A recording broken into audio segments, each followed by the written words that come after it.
What's up, everybody? How's it going? Can you hear me fine? Can you hear me fine? What is up? Oh, this is good. We just got confirmation from our own YouTube. There we go. What's up, everybody? It started off as kind of a slow Friday, right, for about an hour, and then the news was pummeling from all sides. Yes, it was. Yes, it was, my boy. My boy Sage here with us. Yes, it was. You saw Sage Ryan head to the transfer portal. That is now, it's been what? Fitz West, Armani Goodwin, Trey Bradford. Oh my God. Here, buddy. Here, buddy. Drink this.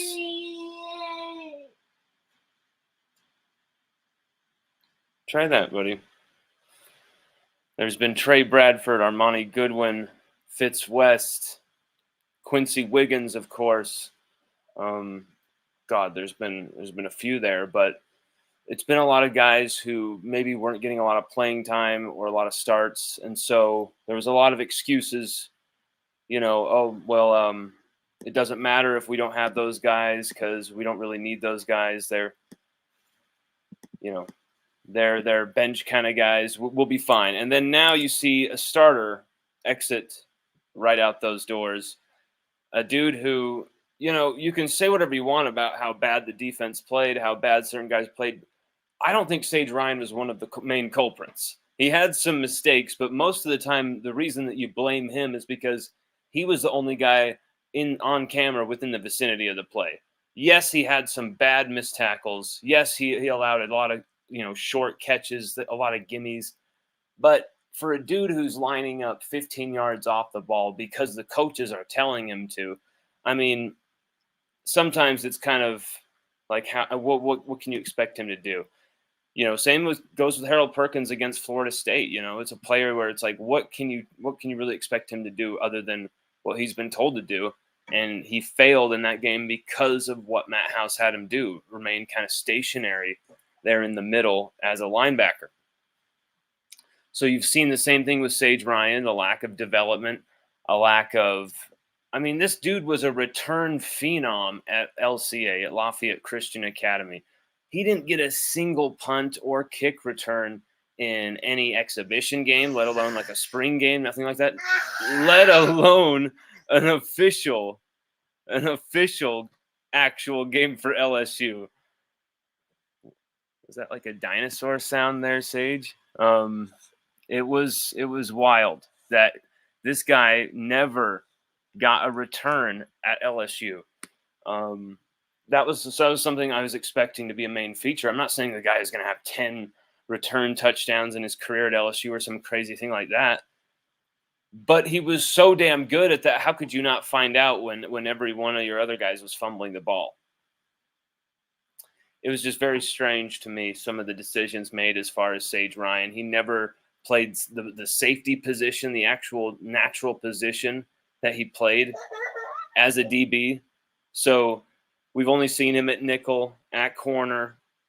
We haven't really seen Sage Ryan at his natural habitat, so to speak. We haven't seen him put where he should be at safety. So he's made a lot of poor plays. He's made some great plays as well that he hasn't gotten credit for. The 5 turnovers he created last season, some of the strong fourth down pass breakups or tackles for loss this season. He had 4.5 TFLs this season. I think he just doesn't get a lot of credit. I think he was an easy target for a lot of LSU fans, a lot of dumb LSU fans who don't really watch a lot of film. But at the same time, yes, he had some glaring missed tackles where he was riding the guy, literally just piggybacking the dude as he's being dragged. There was some moments where he had adversity go his way. But here's the thing: a lot of us and a lot of great athletes would also be embarrassed too in that position, lining up 15 yards, 10 yards off of these great athletes. You're just asking to be run over by a freight train. So Sage Ryan leaves LSU after 3 seasons, 29 appearances, 14 starts, I believe it was. 2 starts there as a freshman, redshirt freshman year. He played a lot of snaps, but off the bench. And then this last season, 620 snaps. Started, was kind of hung out to dry a bit, but was also kind of the guy that got a lot of the blame. And then he also made some plays that were awesome. He made some terrible plays. He kind of experienced the full gauntlet of being an LSU player, except, success, championships, winning at the highest level, those type of things. And I feel bad for Sage Ryan in a lot of ways because LSU really failed here as far as the way that we developed him, as far as the way that we managed him. He should have been a superstar here at LSU. And the fact that he might go to Alabama, might go to one of these big schools and do that for them and turn his career around 180 in one season, that possibility could be really shocking and really damning if it occurs because, my God, how could you not get this guy on the field in the right places, especially when LSU were terrible at the safety position this season? Major Burns, the amount of missed tackles, the amount of touchdowns caught on that dude. He had 5 touchdowns caught on him, more than anybody on the team. They always wanted to get him in a mismatch. Every opponent, if they were smart, would just literally target Major Burns or Andre Sam. Both were just ghastly in coverage this season. So I was wondering, where's Ryan Yates? Where's Sage Ryan? Where's Jordan Allen? Where's some of these guys who can play the position, do the job, and knock someone in the mouth? Where are these guys out? Maybe if LSU had made those moves by week 4, week 5 with like Stamps and Toviano at corners, or even say Toviano and Zy Alexander at the corner spots, whatever. That's, to me, something that's more positive and could have been a difference maker this season. Maybe we only have 2 losses, and we're playing in a higher quality bowl. Maybe we only have 1 loss with making those type of moves. We got a ton of comments. Nikki Hughes joined. What up, Hughes family? What up? What up? Tell Jeremiah we say what's up. We hope he stays a Tiger, and we love having him on the team, and hope he gets to play a lot this next season because that spot, that corner spot, both of them, it's wide open. Luis Fernando Sapita says, where was Sage Ryan in 2022 when we have a decent defense? Well, he played just under 400 defensive snaps, and he forced 5 turnovers in 2022. 2 fumble recoveries, 2 forced fumbles, and then he broke up a pass that went up into the air and was intercepted by Frank Wilson Jr., Frank Wilson IV, and returned 99 yards for a touchdown. So Sage Ryan actually created 5 turnovers more than any other LSU Tiger in 2022. Very strange when there was 3 different punt returners, besides Greg Clayton, who had 5 total fumbles. And even after you used all 3 of these guys, you never went to like, okay, maybe we should use the 5-star guy who was the return game phenom. Maybe we should use that guy. It makes no sense to me why that was not the logical next step. Let's see what Sage Ryan is all about at that position. I don't care if, we need him for corner. We need him for – they really weren't playing that much to begin with in 2022 until the end of that season. And then he started playing a lot more. Still should have played a lot more, in my opinion, than he did because he was actually the only guy who was seemingly making plays and punching the ball out. But, there's other guys. Of course, Harold Perkins was doing that. Of course, Jay Ward would come in with a few turnovers here and there. Mekhi Wingo was always the Johnny on the spot, recovering those fumbles. B.J. Ojolari forced a few. But, 5 turnovers created last season, that's a lot in comparison to what our other defenders were producing. Like, I think 2 interceptions was, like, the most last year, like 8 or 9 interceptions. The same amount of this year we had last year in interceptions. So we didn't even raise in that mark. Actually, this DB unit, which is thought of as way worse than last year's, had just as many picks as last season's. So, I mean, it's hard to say that, Sage Ryan's role within the 2022 defense, it's hard to really quantify that right now. It's really hard to even say what type of blame he has for this season's, lackadaisical, terrible defense. I think you should ignore blaming it on players. You should always go for the adults who have completely thrown some of these kids under the bus, asked them to do things that they cannot do, asked things of them like playing different positions that are completely like against the grain of what they normally have done for years playing football, and expecting them to be like, putting a circle into a circle, a square into a square. You're trying to put a triangle into a square hole. It's not. You're not going to work there. So it's with Sage Ryan's development, there were some failures there. He should have been playing safety. LSU was poor at safety. There should have been some type of stretch of games where you could try him back there, in my beliefs. And we could have seen then what he was really about. We really could have seen then. Now I don't think you can really have a fair or accurate judgment and just like, he was terrible, cutthroat, boom. Or, he was amazing. He was a superstar, blah, blah, blah. I don't think you can say that either way. And that is the greatest shame. That is the greatest shame. Huh? Say hi to everybody, Sagey. That's the greatest shame about Sage Ryan. They share the same name, don't they?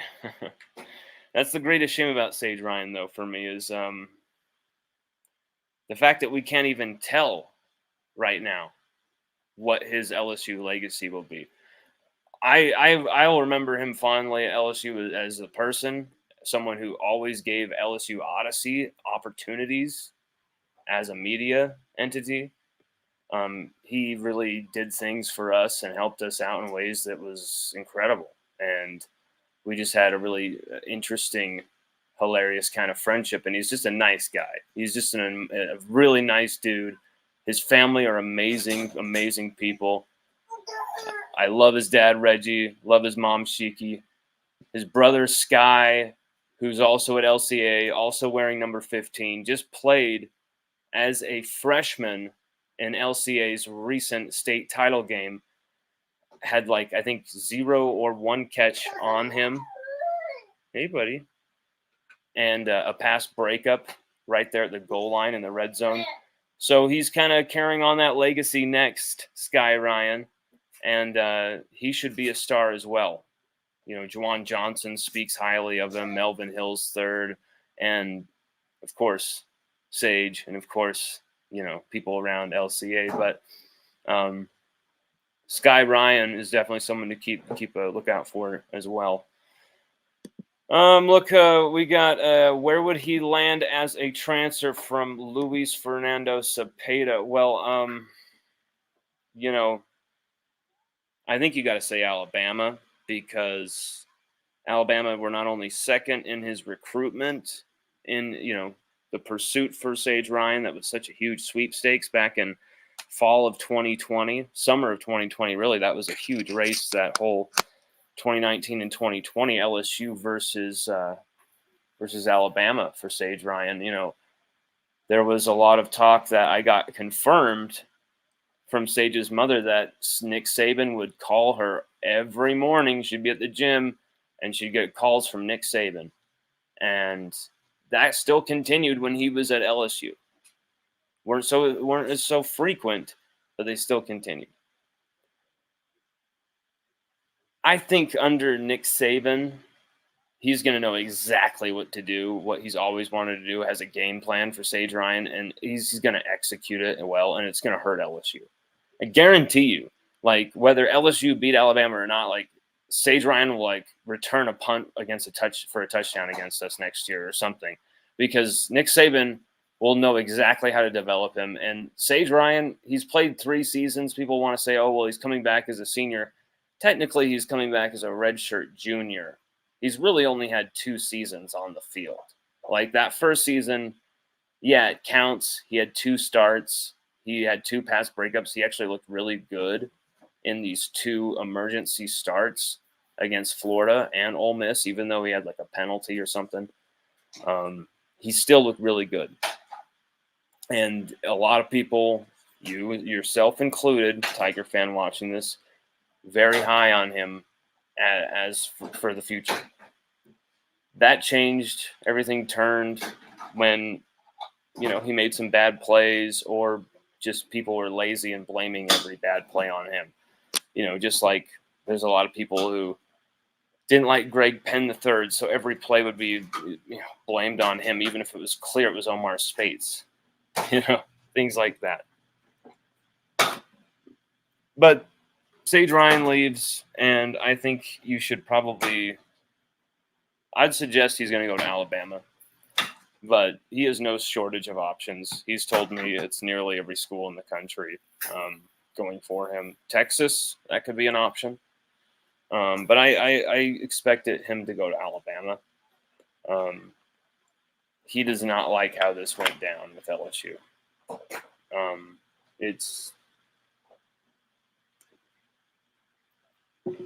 It's not personal to LSU. It's more about personal with some people on staff and maybe where their priorities were or weren't at. And Sage is someone who's going to continue and going to push on.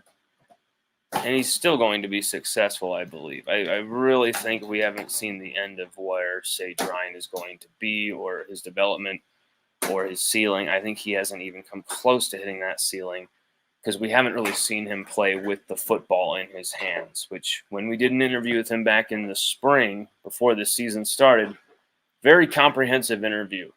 Definitely check that out if you're interested, right here on our channel or at the site LSUODYSSEY.com. We have a Sage Ryan section, as we have for like most players who've been here, or most big time topics. What's up, buddy? Yo, Sage Ryan was saying, oh, he wants that tube. Oh, there you go. You got the tube. Sage Ryan was saying, like, what positions he wants to play, what positions he thought he could. I asked him a few questions. I was like, what position do you want to play? And then it was like, what position do you think you could help the team at most? Like, I was kind of like working him a bit with some of these questions, getting him to really think about where he wanted to play, what he wanted to do. And he, said safety, and he wanted to return. He wanted to play with the ball in his hands. He knew playing offense was probably not going to happen at that level, but he wanted somehow, some way to play with the football in his hands. And he missed that. You could tell it hurt him, like, to not play offense or play special teams, to do something. He's just dying to get that scoop and score, that pick six, to kind of relive some of that. And so I think part of that is going to go into where he transfers to. So don't be surprised or shocked if it's a kind of a random place where it's not in Alabama. You're like, what? And if he goes somewhere where it's someone with some real offensive specialty to their coaching, don't be shocked if you see him playing 3 phases or at least 2 phases of the game and tries to really go all out in his last year or 2 of eligibility. He might even have 3 years with the COVID season. No, he doesn't have the COVID season. His freshman year was 2021. Never mind. The last 2 years of his eligibility. But while LSU have lost a few players, at the same time, let's read this one last comment. Amacat1, at this point, do we keep or fire House, and would you hire Raymond back? I mean, those are huge questions. Let's put that on the back burner for just 1 second. I will return to that in just 1 second, Amacat. I'm not dodging your question, but just for context of this whole day, we need to continue for this. LSU announced 2 transfer arrivals that we've been expecting for a while. We have written on the site. We have said it to you here on the YouTube. You can go back. The dates, the times are there. It doesn't say that the article has been updated. Nothing like that. You can see that we were ahead of this thing. We told you from the very beginning, Jordan Gilbert is going to join LSU. He's going to leave A&M. He's going to come back to LSU. We were saying it that we were going to get some A&M guys. I mean, that kind of seemed to be obvious. I think a lot of people probably felt the same way. Not that I really would know, but I would think some people were thinking, yeah, some of these guys are Louisiana guys. Some of these guys are guys we were second for. It's only natural to expect that while a coach is also leaving and there's a lot of toxicity and bad vibes in the air in the locker room. A very fractured locker room, very fractured team. And what you have is what's happened. And now LSU announced the first of one of these guys coming back home, coming to wear the purple and gold. And his quote was, this is this is what I should have done all along, or something like that. It was very, very badass, and just it was exactly it was exactly what he should have said. It was something like, it's about time that I do this, or time this should have happened, or let me look, making up for lost time, something like that. Let's look this up. I can find this very quickly. Time to do what should have been done. Time to do what should have been done is what he says.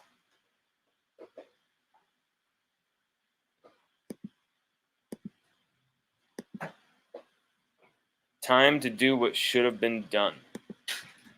Interesting. That's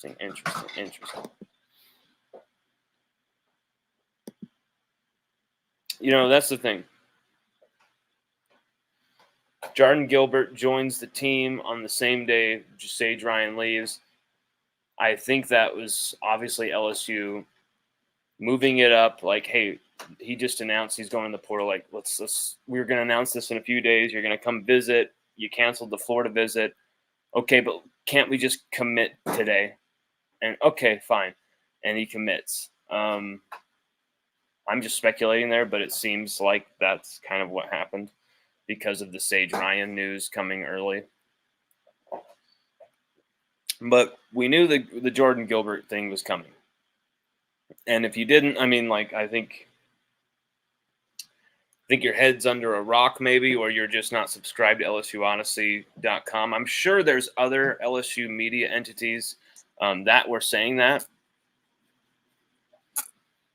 But Gilbert is a big pickup because he hasn't really hit that ceiling yet. He had only 2 games last season, out for the rest of that year due to a shoulder injury. But he was fantastic in what he could play. 2 interceptions, 80 tackles. I think it was like 6.5 TFLs, 6 pass breakups as well. Like, he has a well-rounded, strong game to him, Jordan Gilbert, and immediately upgrades LSU's safety depth and the safety lineup. I mean, just immediate upgrade. We're losing Burns and Sam, but even if we kept them, he's immediately unseating both or either at either spot you have there. And then, another dude who we have been projecting to come to LSU right at the same time as Jordan Gilbert in our transfer arrivals article that we posted on the site that got a few thousand hits, actually. Quite popular. Probably most of you who are watching this read that. So what I'm about to say is 100% correct. We projected that Xavier Thomas would come to LSU, and he did. He announced that today, right after Jordan Gilbert, and it just felt like that type of day. It felt like it was coming. It felt like, you know what, this is going to happen today. There's going to be a few today. And sure enough, it went off. Today was wild. It was cool to be somewhat part of that. Our breaking news was on the Sage Ryan stuff was everywhere, but not one you want to report. That's a player you want to keep. Sage Ryan with a really high ceiling. Jordan Gilbert both coming in. Here, buddy. Let me show you how to get into your portal. Sage is trying to enter the transfer portal too. Here, buddy. Trying to enter the transfer portal.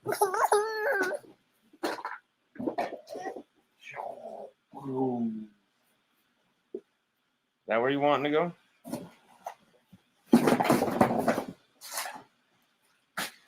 Look.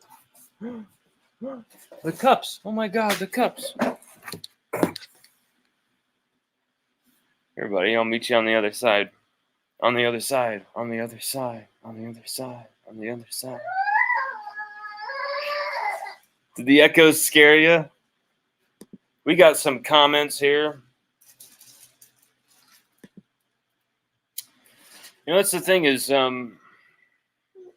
Sage Ryan was a prime player, and it sucks to see him go because that's a guy I think had dog in him and just was always overlooked by the fan base.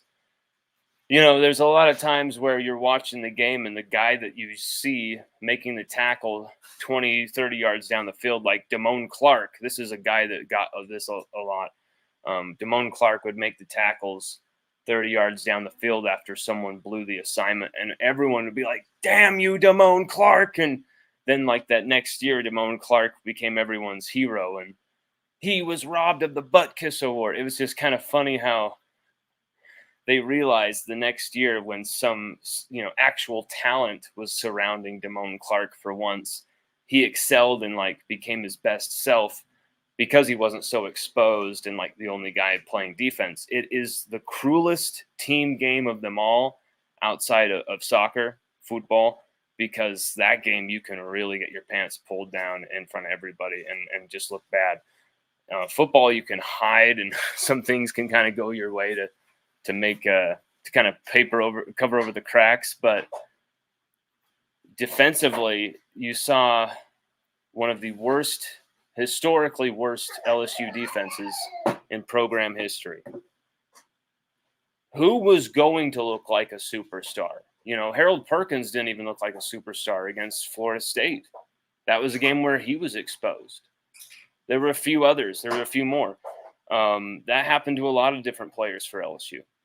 And Sage Ryan is one who I think unfairly got a lot of crap.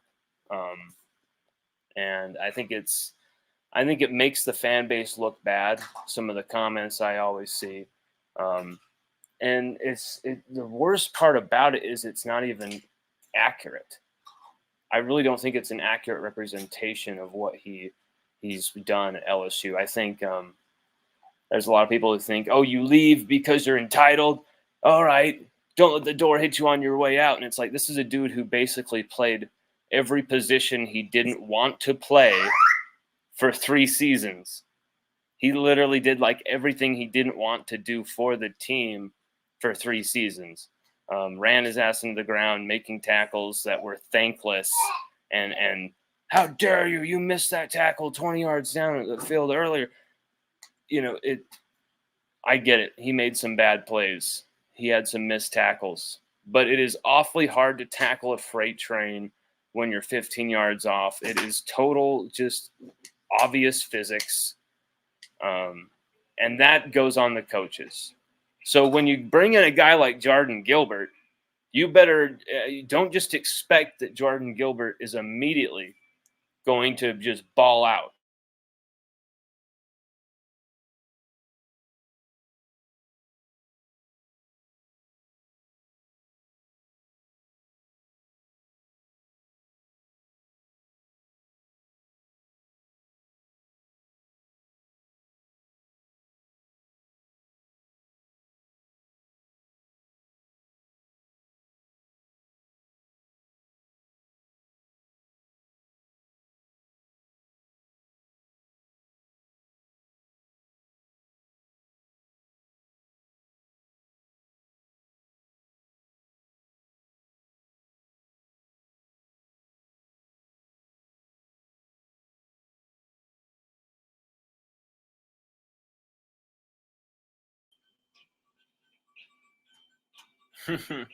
Lost connection there for a second. Can you hear me again? Sage pulled the battery out, and we didn't realize the battery was going down. But we're back on now.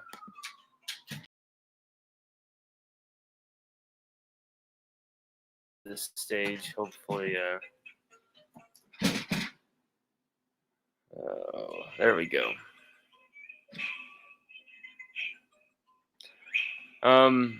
So you're hoping that Jordan Gilbert can be a difference maker for LSU and take his game to the next level here in Baton Rouge, coming back home. But it's not really a certain for sure thing when LSU are keeping Matt House, and that's another tidbit of information I believe I put the puzzle together on. It's not just from what people on message boards are saying. It's not just from random talk. It's from actually talking to players, actually talking to fellow coaches on the team, and coming to realize that even though it's not definite, it's not 100% signed, sealed, and delivered, it feels, it seems, and I'm hearing that LSU are going to keep Matt House for next season. And we haven't really commented or written a story about that except for giving our own opinion that we felt we should not keep him for next season.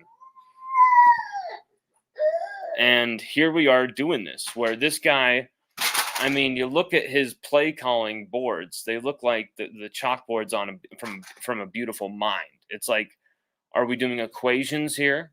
Is this, nuclear physics? Is this, advanced calculus? I mean, what is this? He makes the defensive calls so overblown that players have told me we're thinking out there more than we're playing. We're thinking out there more than we're playing. Okay? That blows me away. It's something I've thought all season. Reading and reacting is one thing. Being slow to the ball is one thing. LSU looked like they were literally waltzing through mud while the other team are like running a track high speed, like 500-meter dash. Like, it looked so night and day. Hey, buddy. Want some Gatorade? No, I shouldn't give him. Should not give him Gatorade. Oh shit. Well, he just got some whether he liked it or not because it just spilled on him. Shit. Sorry, buddy. Mike.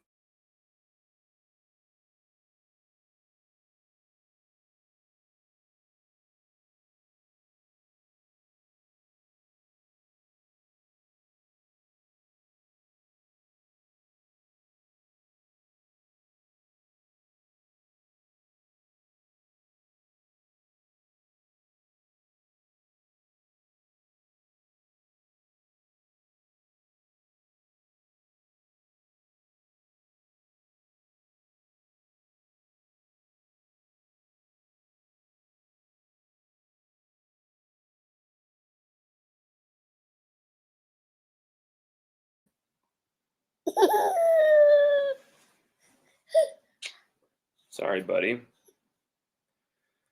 Showered you with Gatorade there. That was not my doing.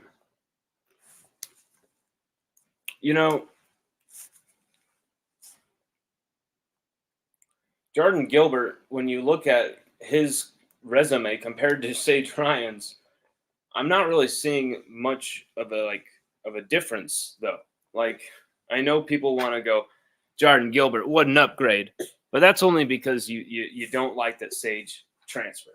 Like, that's only because our defense was so bad you don't like anyone on the defense except for like the few guys that you're told to like.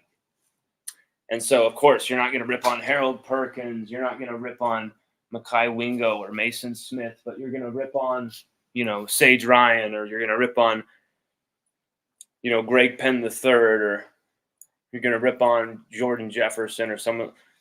Like, I don't understand some of the takes from some of these LSU fans this season. Even though our defense was terrible, even though our defense deserved criticism, even though our defense was historically fucking hideous at times. Historically fucking hideous. Like 107th in the, I mean, give Jaden Daniels 90th ranked, and we're making a college football playoff. That's how good we were on offense. We were 107th. It was almost like we did whatever it took to cost Jaden Daniels a Heisman, a national championship. Somehow he won the Heisman. Somehow, by the grace of God, like by the grace of him destroying teams for crazy record numbers and just punching it in. This season is so weird, and it is going to be remembered for being a massive, massive, colossal lost opportunity, missed opportunity, wasted season, because you actually have a roster that is replete with talent, and you wasted so much of it. And a guy like Sage Ryan goes right to the tip of the spear. And so you see a guy like, oh, we got Jordan Gilbert coming in. Yeah. Well, I look at his resume. He's only got a few more tackles than Sage Ryan. Sage Ryan's created more turnovers than he has. Like, he's been better in coverage, maybe, by like a little bit, but he's also played safety. Sage Ryan was a safety tasked with playing corner and nickel. I wonder how well Jordan Gilbert would do at that, playing like that. So it's we've got to make sure that we're developing these guys, whether they're transferring, whether they're homegrown recruits, Louisiana guys. You can't just, he's a Louisiana guy, he's going to be a dog. And it's a little lazy for what we've seen for guys like Quincy Wiggins, guy like Sage Ryan, where it's like, that's lazy development. That is lazy development. And you see it, if you see it with Jordan Gilbert, it's okay, buddy. If you see, I don't think he understands what I'm doing when I'm just talking so much to seemingly nowhere. I think it freaks him out a little. So we'll try and wrap up here in a bit.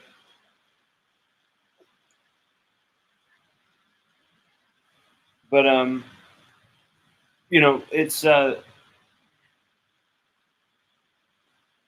something LSU's coaching staff under Kelly have to fix. They must fix this development scourge, where they have fallen short in the development and completely wasted a few players. Quincy Wiggins should have been, getting 6-7 sacks this last season in his second season. I don't think he's had more than 6 or 7 snaps total as a Tiger on defense. And I get it. There's veteran guys that Kelly was trusting and wanted to, we got to win now. And I get it. I'm all about winning now. But in the end, it feels like he trusted guys like Ovia Gofu, who just were Kelly favorites, Kelly loyalists, guys that he knew from before. And they were fucking terrible. And the alternatives were like freak machines like Braden Swinson, a guy who should have played all the time, a guy who should have been a starter for LSU. Braden Swinson was incredible this last year, and he rarely played. We did a top 10 Tigers list. We have started to do that countdown, and Swinson is number 10. He leads the countdown off at number 10. And only 2 sacks, 2 forced fumbles on, forced fumble on each sack. But those plays won us both of those games. They gave Daniels the stop he needed to finally give us that scoring separation from both Florida and Missouri.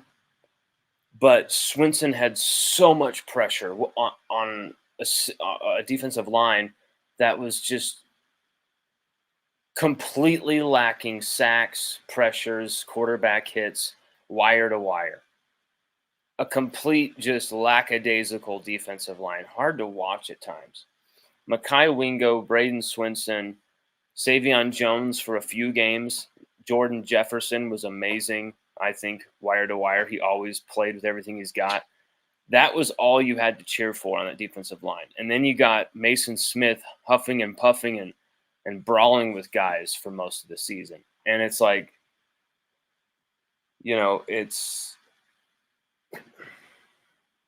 I want to see Mason Smith absolutely dominate. I want to see Mason Smith get what's his.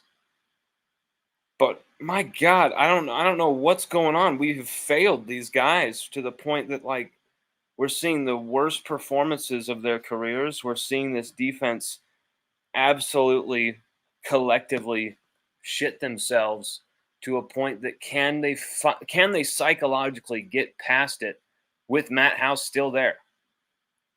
Just cleaning house with some players, losing some actual pivotal players, some guys that gave you some much needed depth that you do not have. And you said once again, you don't want to go dipping into the portal so much. We don't want to have to rely so much on the portal. It looks like you don't have a choice, BK and company. Doesn't look like you have a choice. It looks like they're going to be going back into the portal again for quite a bunch of guys, actually. And DB is probably going to be one of those positions, defensive line as well.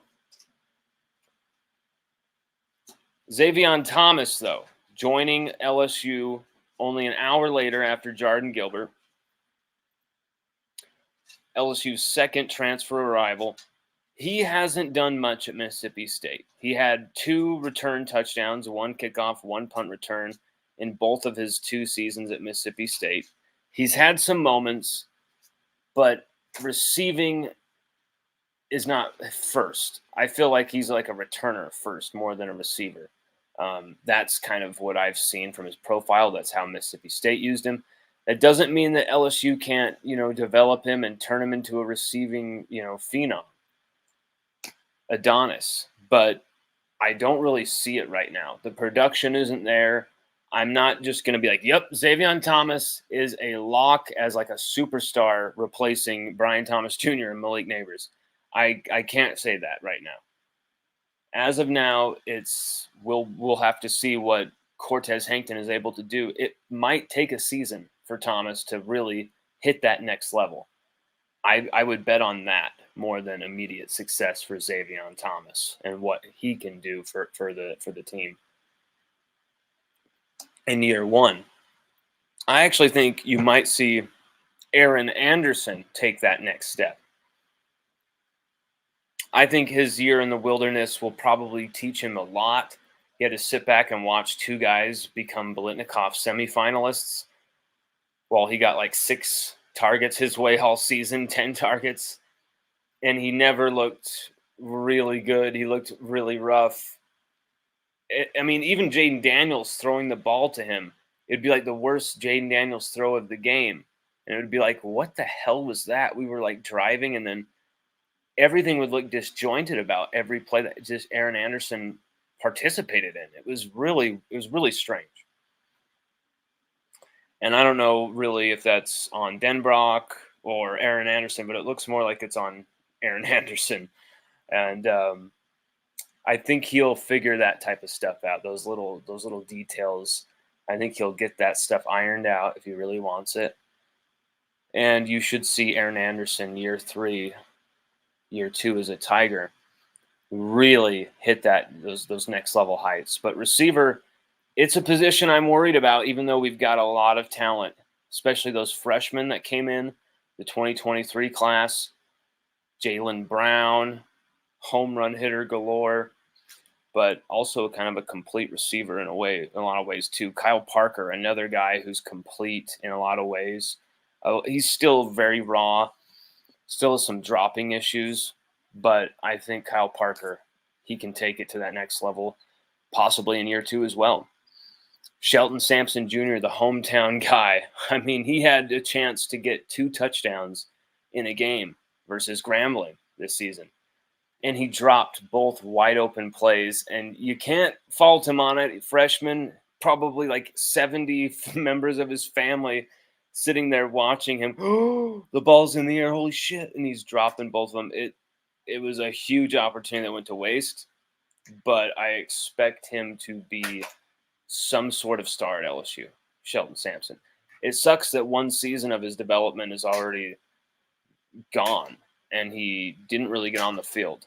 With 2021, when Malik Neighbors had his first season, you at least felt like, okay, I saw Malik play. He scored. He actually was an all SEC freshman, Malik Neighbors, for that 2021 season. He had more touchdowns as a freshman than he did as a sophomore. But you saw him get the ball. You saw him play a lot. You did not see that with Shelton Sampson. You did not see that with Jaylen Brown. You didn't see it with Kyle Parker, Kai Preen. All of those guys, you didn't see anything for them. And you wouldn't probably have seen any of that for Mac Markway had it not been for Mason Taylor getting banged up. And Mac Markway was able to kind of sneak in there into the lineup, catch a touchdown pass, and really look damn good blocking wise. I mean, Mac Markway was eating people's faces.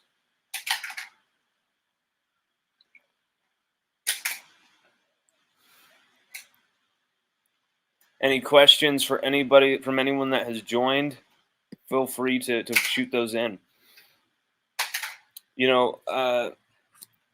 Xavion Thomas, Jordan Gilbert come aboard for LSU. LSU loses Sage Ryan to the transfer portal all in one day. Expect the news to continue. And just like we had posted on our transfers arrivals article from 7 days ago, which was an update from an article that came out on December 2nd, right before the portal opened. We predicted Jordan Gilbert. We predicted Jacoby Matthews to enter. He has not officially entered just yet. Jamori Macklin, receiver out of North Texas. That guy is someone LSU have been heavily involved with, and someone that LSU have been really trying to see what can be done as far as making him a Tiger. But here's the thing. He said, nope, I'm going to go to Kentucky. And so Jamori Macklin off the board. He goes to Kentucky. Strange decision from him, but maybe LSU weren't as interested in Macklin from North Texas as we could have been, should have been maybe. Will Shepard, receiver out of Vanderbilt. Maybe he's made a decision in the last hour.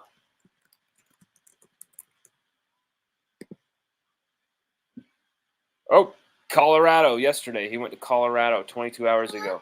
Will Shepard to Colorado. I didn't see that.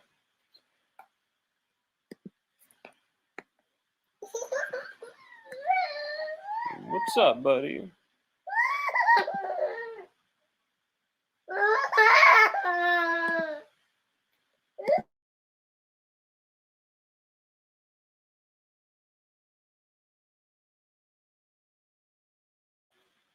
Jair Brown, corner from Ohio State, is someone to keep your eye on.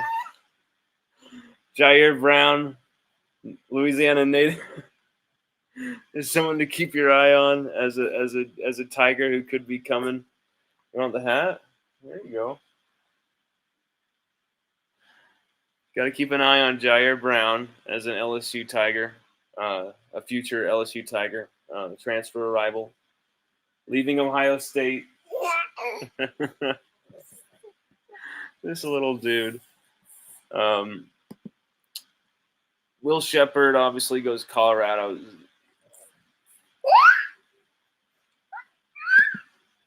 You are killing me, kid. You are killing me.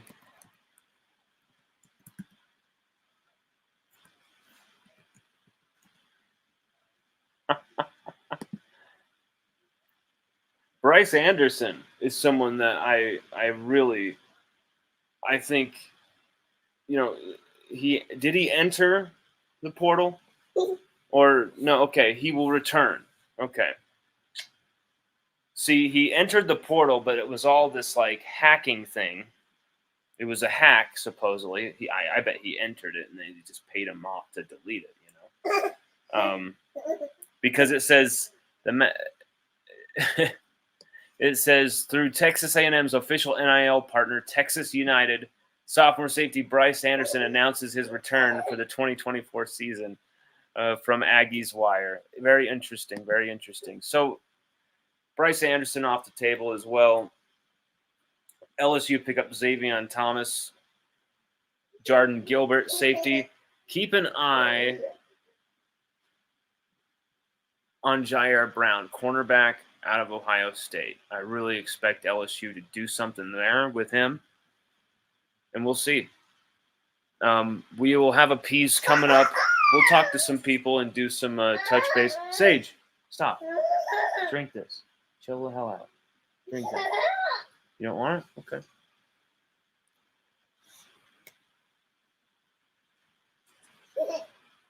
Crazy little guy.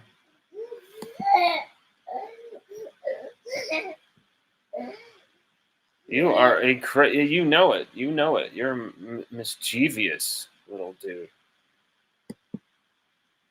Mac Washington, ask long. Hashtag ask long. That's hilarious. Hashtag ask long. Wow. Do you think the offensive philosophy will change for 2024 since Nuss possibly starting? Great question. I said this once or twice somewhere, or wrote it once or twice somewhere, but for the sake of, not everyone's going to read every single thing that comes out, obviously. I'll repeat it again. I think the offense will be, if it's Nuss, and say he takes the development as we expect, where he's going to get better, but look at the first year with Jaden Daniels. You kind of wanted him to unleash Daniels, and Daniels should have unleashed himself. There were a lot of open receivers, and he just wouldn't throw those balls. Or sometimes you'd think he ignored the receiver, and it was actually because there was pressure all over him, and he had to get out of there. There was no way he could actually stand back and make the throw. And so you saw a lot more of a conservative offense in 2022 than you did in 2023. Nussmeier has been with Denbrock for a lot longer than Daniels was in 2022. So maybe this will be a different case. But I think with the running backs we've got, hopefully Logan Diggs comes back. I know he's kind of questioning that right now. I expect him to come back, but we'll see. He could just go to the NFL. He does have the case there. I expect them to kind of be more conservative the first few games, first half of that season. Rely on the tight ends, the offensive line, get you through these games. Maybe be a little hesitant to let Nussmeier sling it all over the ball field. But I think if Nuss can throw the ball with precision and with accuracy, with timing, and the receivers are really taking flight, I don't see why they wouldn't just say like full throttle, pedal to the metal, put the gas pedal, smash it down to the ground. Like, I don't see, to the baseboards, I don't see why that would not be the philosophy if Nussmeier was like absolutely deadly throwing the deep ball. Like suddenly Nussmeier is just spinning away from pressure and just throwing the sick deep balls like he did against Arkansas in 2021, where he spun away from pressure and threw that inch-perfect bomb into the back of the end zone to Jack Besh for the touchdown. It was a brilliant play from a true freshman. I really hope Nussmeier gets his opportunity, because we have seen him as a quarterback being very raw on the football field. Very raw, unfinished article, nowhere near his ceiling, right? And he has balled the fuck out time after time. I mean, he helped put up 30 points against Georgia and the number one team, defending national champions, torched their secondary for nearly 300 yards in the second half. Just the second half that he played. And threw, I think, 3 touchdowns on them in that game. Did throw an interception that was a bad pick, looked like a punt even. But on the most part, he had an unbelievable showing and really helped LSU save some face in that game. Arkansas, I believe that was a loss in 2021 by like a last-second overtime field goal.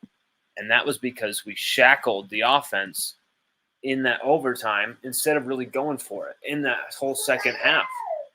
We didn't let Nussmeier really express himself or the offense the way that we could have. And it also depends on if Brian Thomas Jr. comes back, man. Mac, it really depends on whether he comes back. If Brian Thomas Jr. doesn't come back, you're going to see a far more conservative offense that's going to, rely on running backs like Josh Williams, like Logan Diggs if he comes back.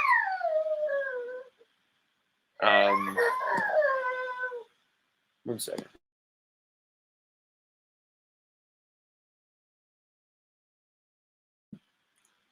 So I think that's what you'll see if a lot of dump offs, a lot of check downs, a lot of stuff to the tight ends. I think that's what you'll see if Brian Thomas Jr. heads to the draft.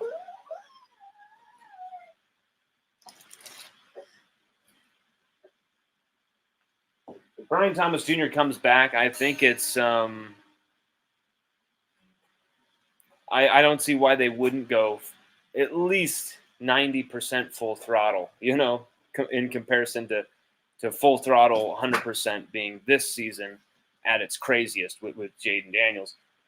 Nussmeier does not have the speed or escapability level or anything close to in rushing that Jaden Daniels possesses.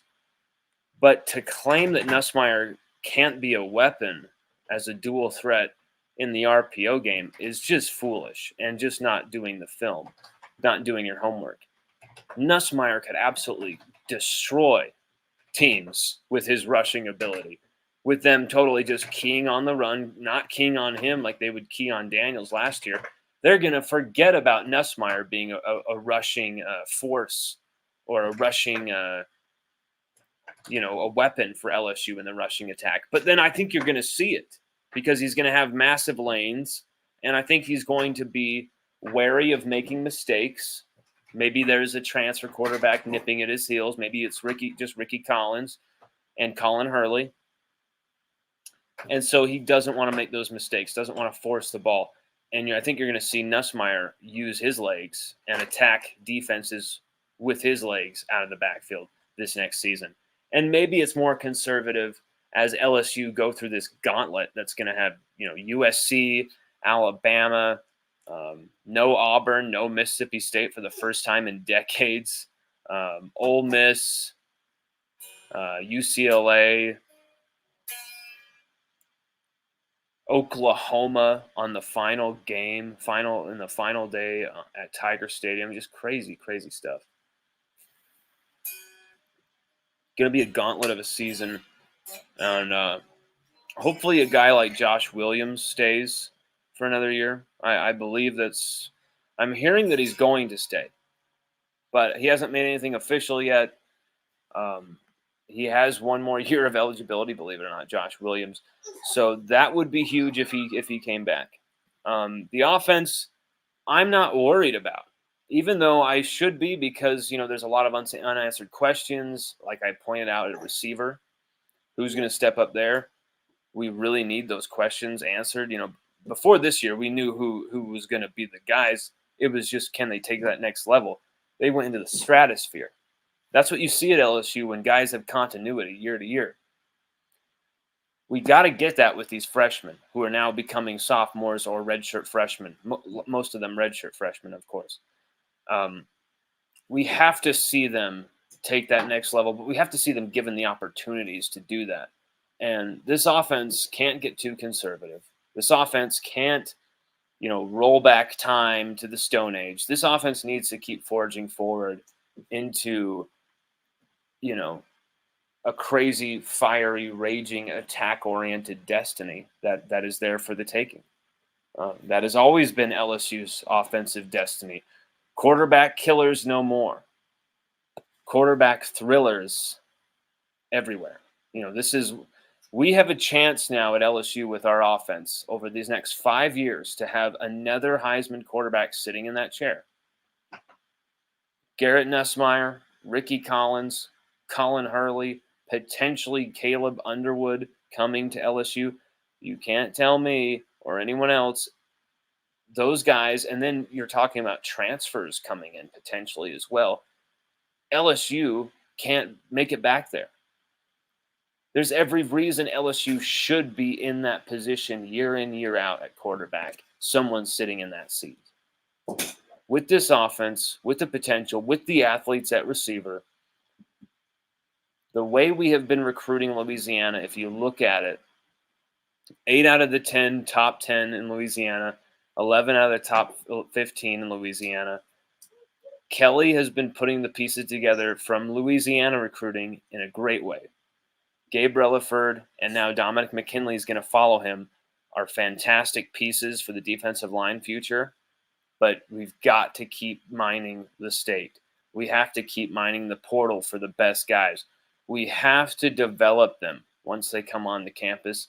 And I hope Kelly gets rid of the right position coaches instead of just cutting some guys, expecting that to change the head of the snake, Matt House, and really fix things. Because just firing some guys while keeping the stubborn head of it who never changes anything, who never, that doesn't work. Let's change something about that. Or, hey, that maybe the young guy you keep saying isn't ready for it. Maybe he is ready for it because he just proved to you, and 100,000 people in this stadium playing out there fearlessly like Whit Weeks did. I don't know how you could keep that kid on the bench. I would almost fire him for doing that alone. What he did to Perkins the year before too. These are guys who belong out there on the field. Womack, Weeks, Toviano. And it's taken them this long to figure it out. I know that's not on Robert Steeples and Robert Steeples only. I know that's not just a Kerry Cook's problem. That's a Matt House problem.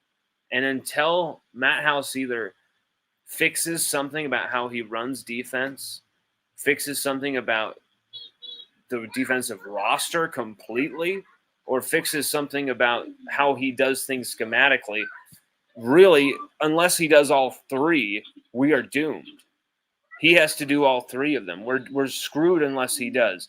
There's no, if he does this, we're good. If he does that, we're good. No. There has to be a complete revamping if we're going to keep House.